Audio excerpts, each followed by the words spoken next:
បាទជំរាបសួរក៏ដូចជាសួស្តីទៅដល់ពុកម៉ែបងប្អូនទាំងអស់គ្នាស្វាគមន៍មកកាន់វីដេអូថ្មីហើយប្រធានបទរបស់យើងថ្ងៃនេះគឺយើងមកនិយាយអំពីសត្វល្អិតសំខាន់នៅលើដំណាំស្រូវជាទូទៅខ្ញុំជឿជាក់ថាពុកម៉ែបងប្អូនទាំងអស់គ្នាប្រកាសជាស្គាល់ហើយសត្វល្អិតទាំង7ប្រភេទនេះនៅលើដំណាំស្រូវហើយក្នុងនោះផងដែរសត្វល្អិតទាំង7ប្រភេទនេះវាមិនមែនតែមានវត្តមាននៅលើដំណាំស្រូវនោះទេក៏ប៉ុន្តែវាមានវត្តមាននៅលើដំណាំផ្សេងជាច្រើនដូចជាដំណាំស្វាយចន្ទីដំណាំស្វាយឬក៏ដំណាំ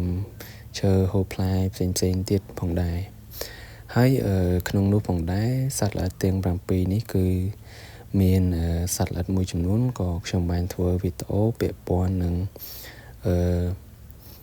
ធាតុសកម្មថ្នាំដែលយើងអាចប្រើប្រាស់សម្រាប់បាញ់កម្ចាត់ឬក៏បាញ់ការពារទៅលើពពួកសត្វល្អិតទាំងអស់នេះហើយថ្ងៃនេះផងដែរក៏ខ្ញុំមកបង្ហាញអំពីសត្វល្អិតសំខាន់ដែលវាបំផ្លាញនៅលើដំណាំស្រូវច្រើនជាងគេផងដែរហើយវាមានវត្តមាន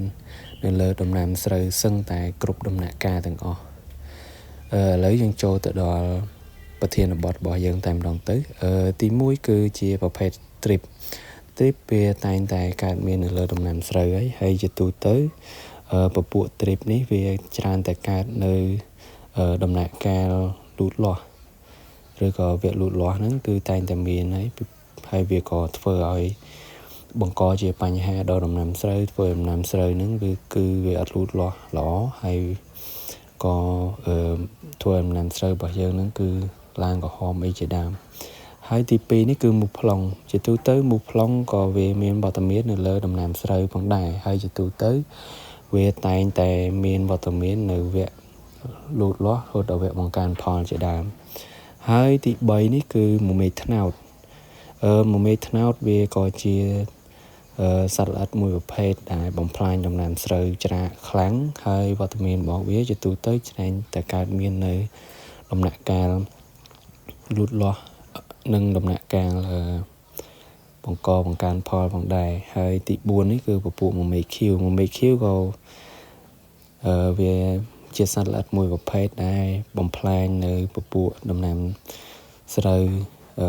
ខ្លាំងផងដែរហើយឥឡូវយើងចូលដល់សត្វល្អិតទី5នេះគឺពពួកពីងពាងក្រហមក៏ជាសត្វល្អិតមួយប្រភេទដែលវាបំផ្លាញដំណាំស្រូវខ្លាំងដូចគ្នាទៅផងដែរហើយទី6នេះគឺពពួករុយសវាជាសត្វល្អិតដែលបង្កបញ្ហាដល់ដំណាំស្រូវដែលធ្វើឲ្យដំណាំរបស់យើងហ្នឹងគឺ